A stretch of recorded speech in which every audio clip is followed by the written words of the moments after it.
Dash represents a specific time when children are particularly susceptible to certain kinds of stimuli in their environment. यानी dash उस विशिष्ट समय को कहा जाता है जब बच्चे उनके वातावरण में खास प्रकार से उद्दीपन के प्रति विशेष रूप से ग्रहणक्षम होते हैं. दैट मीन्स जो भी स्टिमुलस एनवायरमेंट में अवेलेबल हैं. मान लीजिए बच्चे के सामने एक ग्लास भी रखा हुआ है, मान लीजिए किसी ने कुछ बोला भी है, हर चीज़ पे उसका ध्यान है. जितने भी स्टिमुलस हैं वो उनके प्रति क्या है, सेंसिटिव है. तो सिंपल आंसर क्या हुआ, सेंसिटिव पीरियड्स. फिर भी बाकी के 3 ऑप्शंस तो पढ़ना जरूरी है. एक्सप्लिसिट पीरियड क्या होगा, जब वो एक्सप्रेस करने में बिजी है ना, स्टिमुलस पे ध्यान देना, दैट मीन्स वो सेंसिटिव है, उसके प्रति ग्रहणशील स्थिति में है.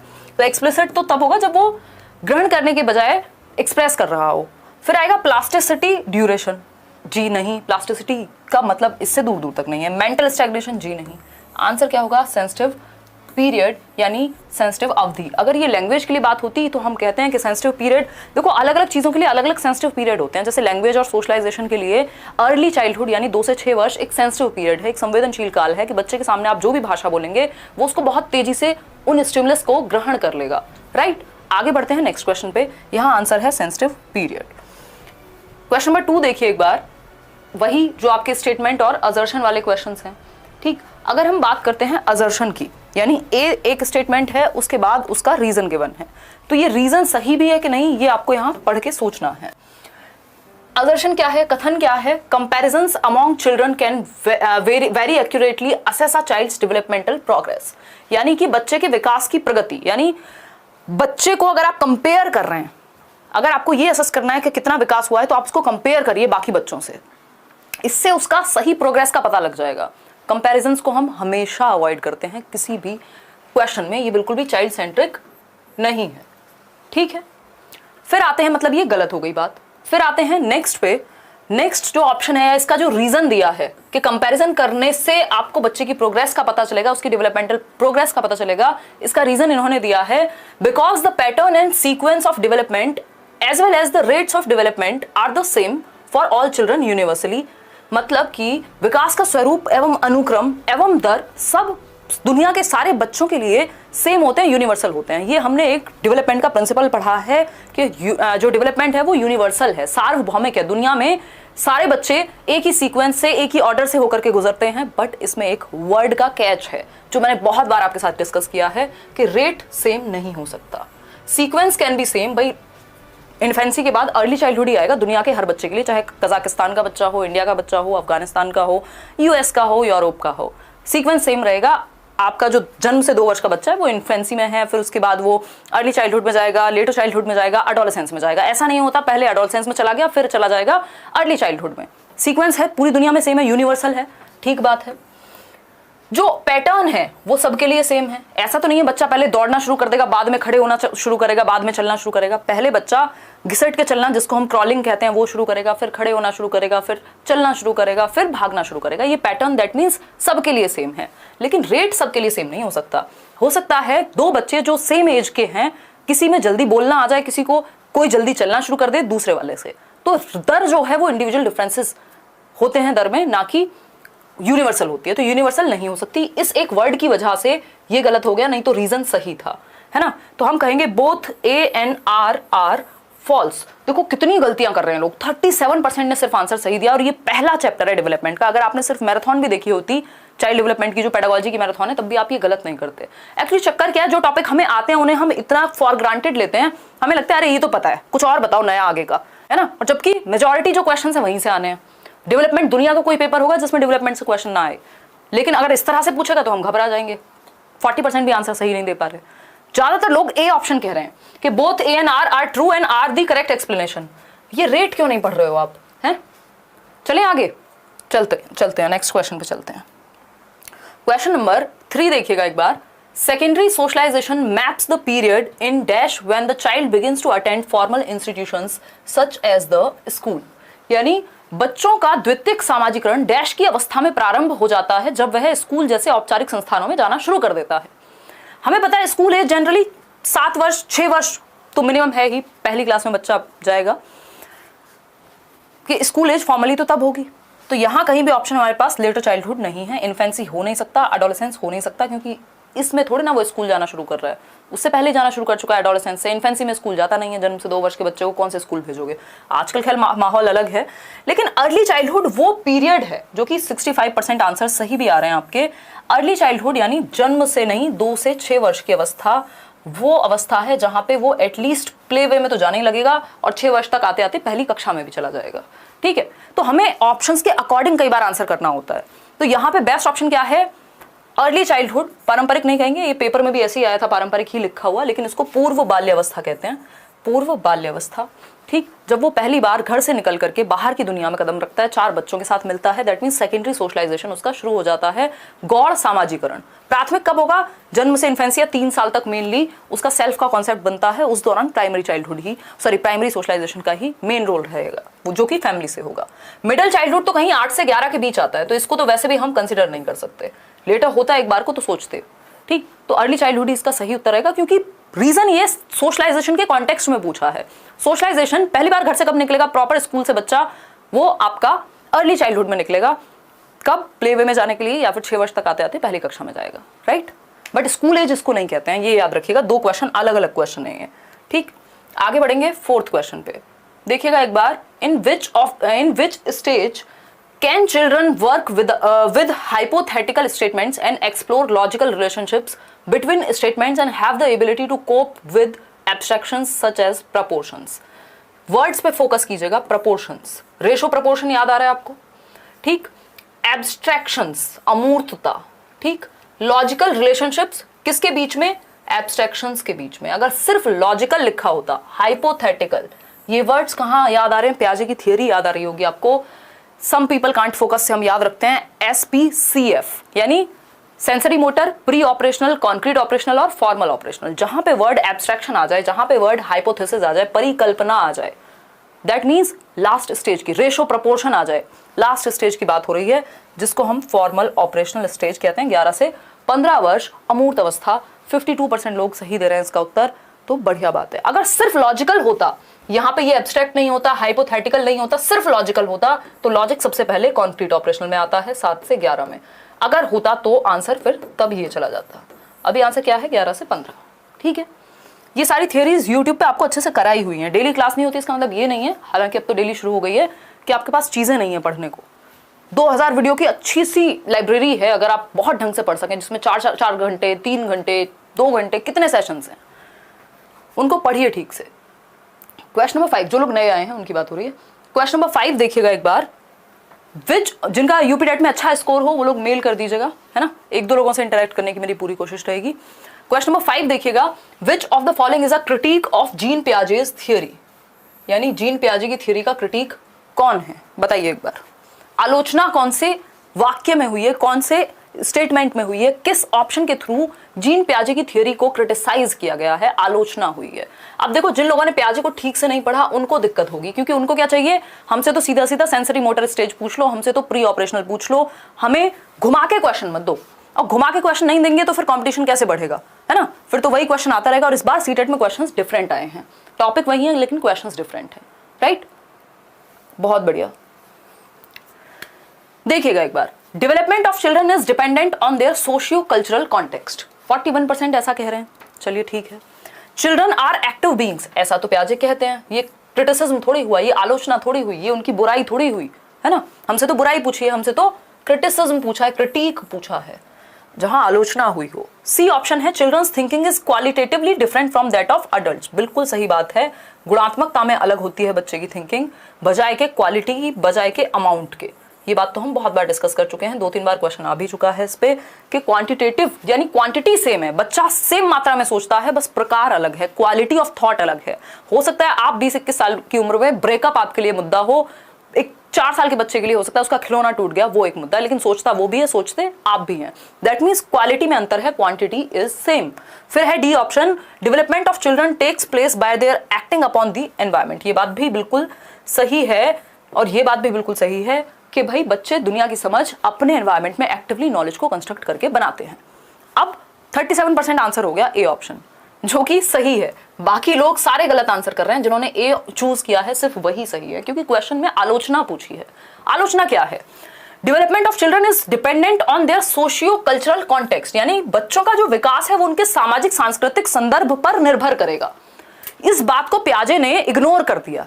ये पियाजे की आलोचना हो गई कि आप समाज और संस्कृति को कैसे भूल जा रहे हैं। समाज और संस्कृति की तो बहुत बड़ा रोल है, इन्होंने बहुत इंपॉर्टेंट नहीं माना। थोड़ा बहुत 4 फैक्टर्स में सोशल इंटरेक्शन आ जाता है, बट महत्व इन्होंने नहीं दिया सोसाइटी और कल्चर को। ये कह रहे हैं बच्चा अपने एनवायरमेंट पे एक्टिविटी करेगा, उसमें चाहे समाज आ जाए, चाहे कोई और चीज आ जाए, चाहे पेड़ हो, पौधे हो, कोई इंस्ट्रूमेंट्स हो, बट समझ का विकास वो खुद करेगा। जबकि वाइगॉस्की क्या कह रहे हैं कि सामाजिक सांस्कृतिक संदर्भ बहुत ही ज्यादा महत्वपूर्ण है। किसके लिए? बच्चे के विकास के लिए। हम अपने समाज, अपनी संस्कृति से बहुत कुछ सीखते हैं। कई लोग अपनी एज से भी आगे सीख लेते हैं, क्योंकि उनका जैसा इंटरेक्शन है, जिन लोगों के बीच वो रहते हैं, जिस समाज और जिस संस्कृति से वो आते हैं, बहुत कुछ उन्हें वहीं से सीखने को मिल जाता है। तो ए option is the right answer. क्योंकि क्रिटिसिज्म सिर्फ यही है, बाकी तीनों बातें तो पियाजे ने कही हैं। वो क्रिटिसिज्म थोड़ी है, वो तो सपोर्ट है एक तरह से।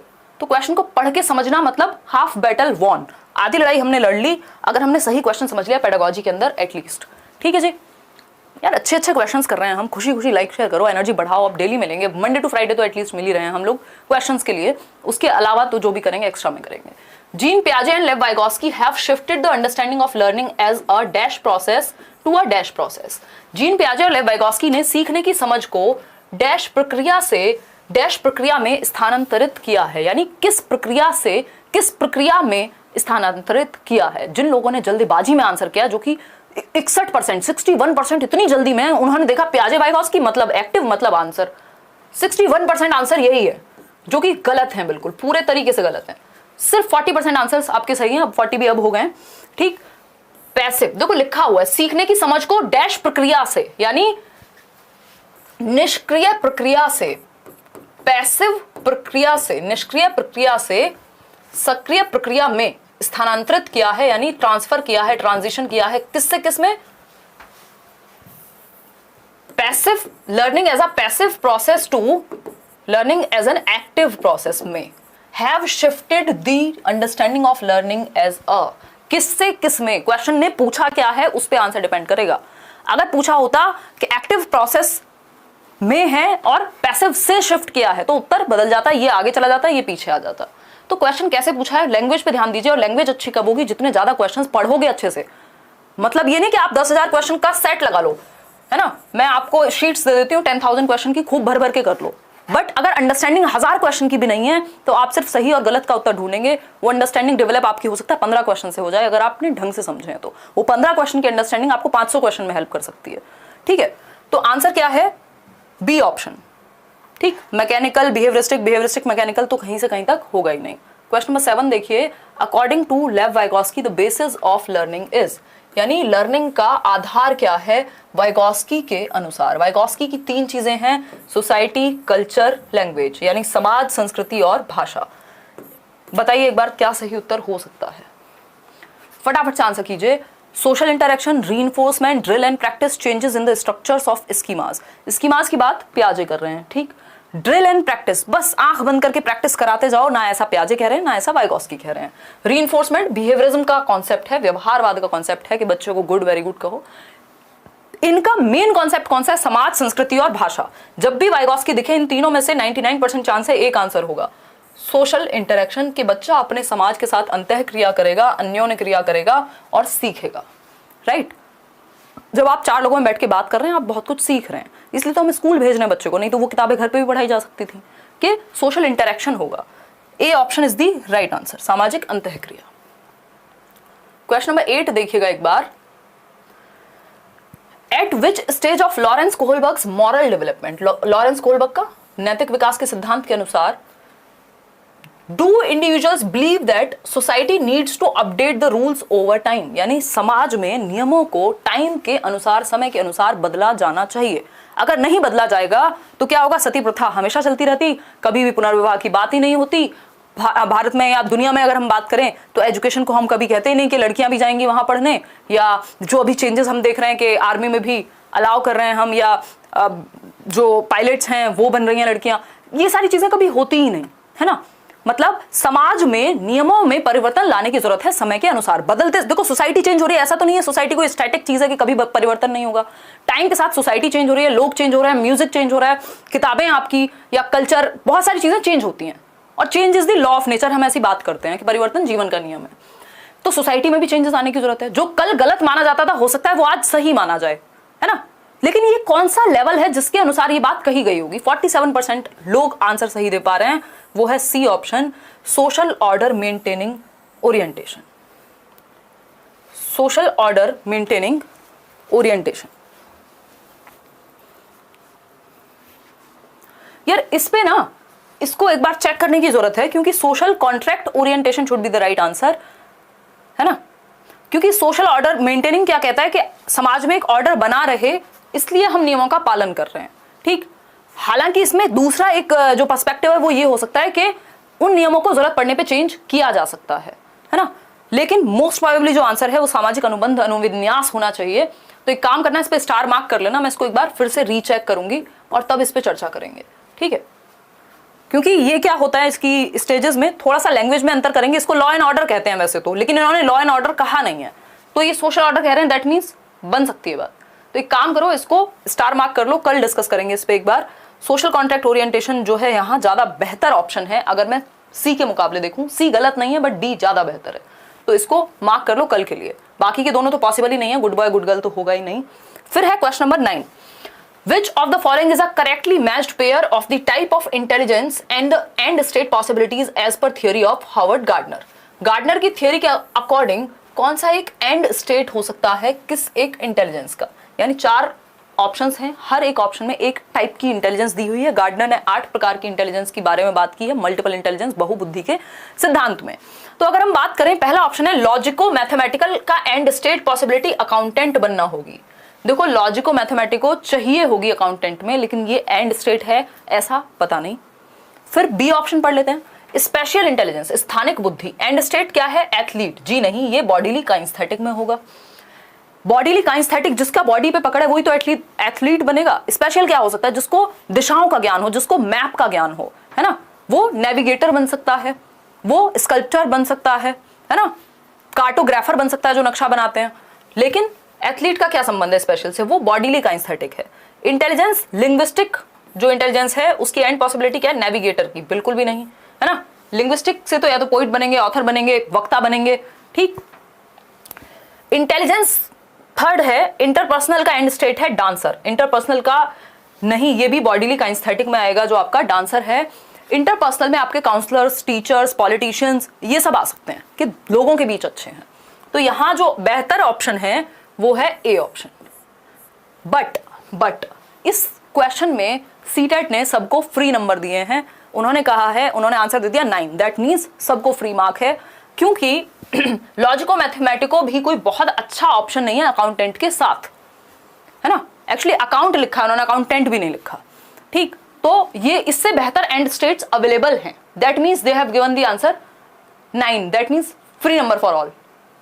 तो अगर इसमें बाकियों से बेहतर हो सकता था तो ए हो सकता था, अदरवाइज कोई और ऐसा आंसर नहीं है जिसको हम सही कह दें, ठीक है। अंतःस्थिति अनुपालन बुद्धि का प्रकार है, शारीरिक गति संवेदनात्मकता, ठीक है।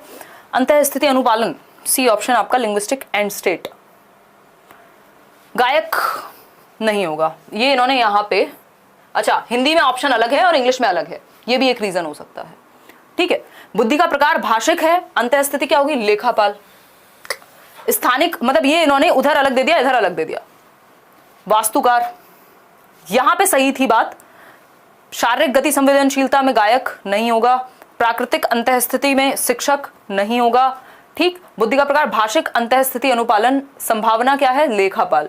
एक बार को ठीक हो सकता था ये, बट यहाँ पे जो सबसे बेहतर आंसर है वो यही है, बी। अगर हिंदी में देखें तो ये ऑप्शन दोनों में अलग है। इसमें जो थोड़ा सा क्लोज ऑप्शन था वो ए था, इसमें जो बेहतर ऑप्शन है वो बी है, ठीक है। इन्होंने गलत ही दे दिया, ये क्वेश्चन ही गलत दिया है सीटेट ने ऑफिशियल पेपर में, तो इसलिए सबको नंबर मिला है इस क्वेश्चन का, सो डोंट वरी। आगे बढ़ लेते हैं, पहले एक बार देख लेते हैं कि गार्डनर कह क्या रहे हैं। इस बार गलतियां तो हुई हैं पेपर में। अगर हम बात करें और ये तो ये 8 प्रकार हैं गार्डनर के। विजुअल स्पेशियल, पेंटर बन सकते हैं, है ना, पेंटर बन सकते हैं आप स्कल्पचर बन सकते हैं, दिशाओं का जिनको ज्ञान हो, कार्टोग्राफर बन सकते हैं, विजुअल स्पेशल मेमोरी जिनकी अच्छी होती है, लिंग्विस्टिक वर्बल वाले मैथ्स में, साइंस में, इन सब में अच्छा कर सकते हैं। सॉरी, लिंग्विस्टिक वर्बल वाले स्पीकिंग में अच्छा करेंगे, ठीक। फिर आता है इंटरपर्सनल। इंटरपर्सनल लोगों के बीच अच्छे होंगे, जैसे काउंसलर या टीचर्स। इंट्रापर्सनल जो खुद को बेहतर समझें, फिलोसोफर्स हो सकते हैं। नेचुरलिस्टिक जो नेचर यानी गार्डनिंग वगैरह में अच्छे होंगे। बॉडी काइनेस्थेटिक आपके डांसर्स हो गए, एथलीट्स हो गए।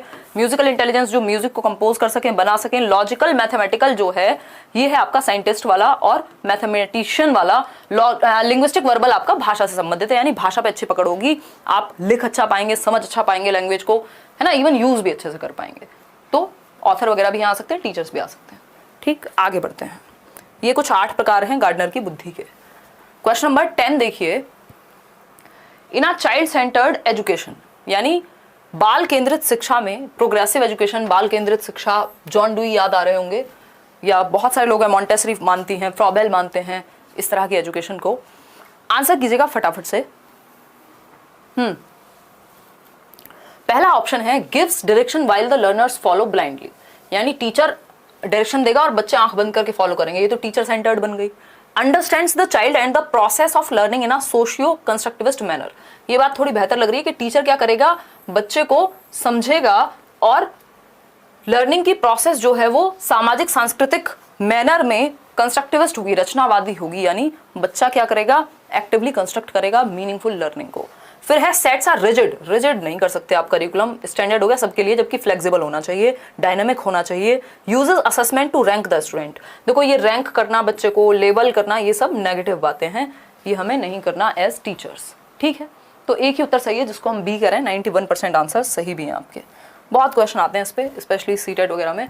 क्वेश्चन नंबर 11 देखिए, चाइल्ड सेंटर्ड पे, ये है न्यू एजुकेशन पॉलिसी से संबंधित question. According to national education policy NEP 2020 the progress card of the students communicated to the parents would be, यानी NEP 2020 के अनुसार एक प्रोग्रेस कार्ड या आपका जो रिजल्ट बनेगा वो किस बेसिस पे बनेगा, ये पूछा है हमसे। ठीक है, बताइए एक बार। Based on norm reference testing, यानी नॉर्म रेफरेंस होता है कि फर्स्ट कौन आ रहा है ना, किसकी रैंक सबसे ज्यादा है, वो नॉर्म रेफरेंस टेस्ट है। ठीक, फिर है बेस्ड ऑन क्राइटेरिया रेफरेंस, ये है कि 33% बस पास कौन हो जा रहा है उस बेसिस पे बनाएंगे। A reflection of relative performance of students in comparison to classmates, दूसरों से कंपेयर करके बनाएंगे, जी नहीं। बेस्ट ऑप्शन क्या है, डी ऑप्शन है, जो कि 60% लोग सही दे रहे हैं। A reflection of the progress as well as the uniqueness of the student, यानी विद्यार्थी की प्रगति व विशिष्टता को प्रतिबिंब करें, मतलब एक स्कोर कार्ड ऐसा होगा जो रिफ्लेक्ट करे बच्चे की प्रोग्रेस पे भी कि कितना उसने बेहतर किया है, प्रगति कितनी की है। दूसरा, उसके अंदर विशेष योग्यता क्या है, यूनिकनेस क्या है, वो किस फील्ड में अच्छा कर सकता है। 360 डिग्री रिपोर्ट कार्ड की बात हुई है किसमें, न्यू एजुकेशन पॉलिसी में, और यही सबसे बेहतर ऑप्शन है, क्योंकि ये बच्चे के अंदर क्या विशेष है, दूसरे से कंपेयर करके क्या होगा, फर्स्ट कौन आ रहा है उससे क्या होगा। रिपोर्ट कार्ड ऐसा होना चाहिए जो बच्चे के बारे में यूनिकनेस को लेकर के आए, और दूसरा उसकी प्रोग्रेस पहले से कितनी बेहतर हुई है इसको लेकर के आए। देखो, आप बच्चे को खुद से कंपेयर कर सकते हैं औरों से करने के बजाय। ठीक, देखिएगा एक बार, ये मिनिस्ट्री ऑफ एजुकेशन ने कहा भी है न्यू एजुकेशन पॉलिसी में जो होलिस्टिक प्रोग्रेस कार्ड होगा, यानी सर्वांगीण प्रगति कार्ड जिसको हम कह रहे हैं, वो क्या होगा, स्टूडेंट्स को हम सभी एस्पेक्ट में इवेल्युएट करेंगे, will be evaluated on cognitive, affective and psychomotor. Cap याद है ना आपको, BS ब्लूम का, बेंजामिन सैमुअल ब्लूम कहते हैं ना, कॉग्निटिव स्किल्स दिमाग से संबंधित, उसके दिमाग को भी इन्वॉल्व करे ऐसा रिपोर्ट कार्ड हो, उसके इमोशंस किस तरफ है, और साइकोमोटर फिजिकली वो किस तरह से कनेक्टेड है चीजों से। आगे बढ़ेंगे नेक्स्ट क्वेश्चन की तरफ। नेक्स्ट क्वेश्चन है आपका क्वेश्चन नंबर 12, राइट। देखिएगा 20 क्वेश्चंस करने वाले हैं आज, किस दिन 20 करेंगे, किस दिन 30 करेंगे, किस दिन 15 भी करेंगे। ठीक, नंबर ऑफ क्वेश्चंस से ज्यादा फोकस कीजिएगा कि आपकी अंडरस्टैंडिंग उस टॉपिक की बन रही है कि नहीं बन रही है, नहीं तो नंबर ऑफ क्वेश्चंस हर किताब में, पता नहीं कितनी शीट्स मैंने आपके साथ शेयर की हुई हैं, प्रीवियस पेपर्स में, कहीं से भी कर लीजिए आप। ठीक है जी, चलिए एक बार फटाफट से आंसर कीजिए, फिर आगे बढ़ेंगे। करियर विल लिंक नीचे डिस्क्रिप्शन में मिल जाएगा भाई। खुश और स्वस्थ रहें, हिंदी भाषा का प्रयोग करें। ठीक है योगेश जी, कर लेंगे। हेलो मैम, कैसे हो आप, मैंने आपकी क्लास कब से ज्वाइन की थी, कुछ पूछना चाहता हूँ, उसका जवाब नहीं मिला। CTET 82 नंबर है, क्या मैं क्वालिफाइड हूँ, अगर OBC से हैं तो, है ना। जनरल में 90 मार्क्स चाहिए। और जो सीटेट का बैच जिन्होंने लिया हुआ है ना करियर रूल पे, मेरा इस वीक थर्सडे और फ्राइडे 2 दिन क्लास होगी मेरी आपके साथ, तो टेंशन मत लीजिएगा, बाकी टीचर्स की आपकी डेली हो रही है। To ensure retention of students from socio economically disadvantage, और इस बार थोड़ा नई तरीके से पढ़ेंगे, पेपर में चेंजेस हुए हैं। To ensure retention of students from socio economically disadvantaged groups, national education policy 2020 progresses the curriculum and pedagogy should be, यानी कि वो बच्चे स्कूल में रहें। रिटेंशन का मतलब क्या है, स्कूल छोड़ के ना जाएं, बच्चे रहें जो सामाजिक और आर्थिक रूप से पिछड़े वर्ग से हैं, जो कमजोर हैं, जो गरीब हैं, एक तरह से सामाजिक या सांस्कृतिक रूप से किसी भी रूप में वंचित हैं। डिसएडवांटेज मतलब वंचित हैं, जिनको बहुत ज्यादा इज्जत नहीं मिल पा रही, या जो एक जगह रुक नहीं पाते, अलग अलग घूमते रहते हैं। ऐसी भी तो बहुत सारे लोग हैं ना जो ट्रैवल करते रहते हैं, जिनका कोई एक ठिकाना नहीं है, कोई घर नहीं है। तो न्यू एजुकेशन पॉलिसी इनके लिए किस तरह के करिकुलम और किस तरह के टीचिंग मेथड यानी पेडागोजी की बात करेगी। सेंटर्ड अराउंड एग्जाम्स, जो परीक्षाओं पे केंद्रित हो। परीक्षाओं पे केंद्रित होने से किसका भला हुआ है आज तक? पता नहीं कितने लोग डिग्री लेके घूम रहे हैं जिनको नॉलेज का के नहीं पता। फिर है सेंटर्ड अराउंड टेक्स्ट बुक्स, यानी कि टेक्स्ट बुक्स के अराउंड हो। देखो, ना तो एग्जाम्स लर्निंग का कोई पैमाना है, ना टेक्स्ट बुक लर्निंग का कोई पैमाना है। एंगेजिंग हो पेडागोजी, यानी मेथड्स जो हैं वो एंगेजिंग हो। करिकुलम ऐसा बने जिसमें एंगेज करने का मौका मिले, बच्चे को एक्टिव रहने का मौका मिले। कॉन्टेक्चुअल हो, बच्चे के संदर्भ के अनुसार हो। वो बच्चा जिसको एसी, जिसने कभी देखा नहीं, अगर आप उसको एग्जाम्पल एसी का देंगे, कैसे कनेक्ट करेगा? दैट मीन्स संदर्भ में पढ़ाइए। ऐसे अपना लेक्चर ऐसा बनाइए जिसमें हर तरह का बच्चा कनेक्ट कर पाए। ठीक है, तो संदर्भित होने चाहिए जो लेक्चर्स हैं आपके, एंगेजिंग होनी चाहिए क्लास, एक्टिव फील करे वो, उसको मजा आए सीखने में, इस तरह की क्लास आपकी होनी चाहिए। स्टैंडर्ड एंड यूनिफॉर्म कभी नहीं होगा, ये ध्यान रखिएगा। यूनिफॉर्म और स्टैंडर्ड का मतलब सबके लिए सेम, जबकि करिकुलम सभी के लिए सेम नहीं हो सकता। आप इक्वालिटी की बात कीजिए, लेकिन इक्विटी की भी बात कीजिए। इक्वालिटी होता है सबको बराबर रखना, इक्विटी होता है नीड के अनुसार किसी को इंपॉर्टेंस देना। ठीक, तो यूनिफॉर्म नहीं हो सकता, सबको एक डंडे से नहीं हाँक सकते। चाइल्ड सेंटर्ड बात जब भी की जाएगी। देखो, ये ऐसे ऑप्शंस हैं, आपको देख के पता लग रहा होगा जो न्यू एजुकेशन पॉलिसी के क्वेश्चंस आए हैं वो ऐसे क्वेश्चंस हैं, अगर आप थोड़ा सा अपनी समझ से, या एनसीएफ वगैरह आपने पढ़ा हुआ होगा, तो आपके आंसर सही हुए होंगे। ठीक है, 65% आंसर सी है, जो कि सही भी है। इसका सही उत्तर सी ही है। ठीक है, right answer is your C option. Question number 13 देखिएगा एक बार। Sex is dash while gender is dash. पता नहीं कितनी बार हमने डिस्कस किया है। आई थिंक यूट्यूब पे we were the first one जब हमने बात की कि जेंडर और सेक्स में डिफरेंस क्या है। बहुत कंफ्यूजन रहती थी लोगों को। ठीक, सेक्स की अगर हम बात करें तो ये क्या है? बायोलॉजिकल एंटिटी है, सारी दुनिया जानती है। ठीक है, ये जैविक है, ये हमारी बायोलॉजी से संबंधित है। इसमें हमारा कोई खास रोल नहीं है कि हमने बनाया है, समाज ने बनाया है, ऐसा तो नहीं है ना। While gender is socially constructed, आपका एक टॉपिक भी है gender as a social construct, लिंग एक सामाजिक भूमिका के रूप में। ठीक, तो एक सोशल कंस्ट्रक्ट है क्या जेंडर, समाज के द्वारा बनाया गया है, जो हम मेल फीमेल की बात कर रहे हैं। ए option is the right answer, जो कि आप लोग दे भी रहे हैं, है ना। 87% लोग आंसर्स अपने ए ही मार्क कर रहे हैं आंसर को, जो कि सही है। सेक्स बायोलॉजिकली सोशली नहीं हो सकता, बायोलॉजिकली होगा। कल्चरली नहीं हो सकता सेक्स, बायोलॉजिकल होगा। सेक्स सोशली हो ही नहीं सकता, तो बाकी तीनों ऑप्शंस तो वैसे ही हट जाने थे। ठीक है, आगे बढ़ेंगे। क्वेश्चन नंबर 14 देखिएगा एक बार। क्वेश्चन नंबर 14 देखिएगा। Which of the following tools should be used by the teachers to assess children, यानी किन टूल्स को यूज किया जाना चाहिए बच्चों का आकलन करने के लिए। भाई, असेस करने के लिए भी तो टूल्स होने चाहिए जो ज्यादा इंटरेस्टिंग हो। हैं, लाइक शेयर करो यार, खुशी खुशी 4000 लोग जुड़ गए हैं, सिर्फ 2600 लोग लाइक कर रहे हैं। कहाँ लेके जाओगे ये लाइक का बटन? है, पैसा भी नहीं लगता है ये तो। 2021 का ऑल सीडीपी पेपर करा दीजिएगा, बिल्कुल करा देंगे। फॉलो कर लो, ये सीरीज इसी में कवर हो जाएंगे। और बताओ, नए तरीके के सारे क्वेश्चन, चाहे वो D+B के हों, सीटेट के हों, सब कवर हो जाएंगे। Which of the following tools should be used by the teachers to assess children. Working groups, हाँ, ग्रुप्स में सीखना, कोऑपरेट करके सीखना हमेशा अच्छा रहेगा बच्चे के लिए। ये ऑप्शन हमेशा याद रखिएगा। जहां सहयोग की बात आएगी, दैट मीन्स बात सही है। क्लासरूम पार्टिसिपेशन, कक्षा में भागीदारी, बिल्कुल पार्टिसिपेट करना चाहिए बच्चे को क्लास में। पोर्टफोलियोज से बच्चे की प्रोग्रेस का, उसके इंटरेस्ट का, उसकी यूनिकनेस का पता लगेगा। इसमें सारी एक फाइल होती है पोर्टफोलियो, जिसमें सब कुछ है बच्चे के बारे में, उसकी अचीवमेंट्स हैं। प्रेजेंटेशंस के थ्रू आप सिखा सकते हैं या असेस कर सकते हैं। तो चारों ही बातें ठीक हैं। D option is the only right option over here. 66% लोग सही उत्तर दे रहे हैं। आगे बढ़ेंगे नेक्स्ट क्वेश्चन पे। नेक्स्ट क्वेश्चन है 15th। Which of the following statements about language and cognitive development is correct, यानी कि कौन सा एक स्टेटमेंट भाषा और संज्ञान के बारे में सही है। भाषा और संज्ञान समझते हैं ना, मेंटल एबिलिटीज का डेवलपमेंट, मानसिक क्षमताओं का विकास, जिसमें हमारा सोचना, समझना, सीखना, अंडरस्टैंड करना, मेमोरी, परसेप्शन, इमेजिनेशन, ये सब आते हैं।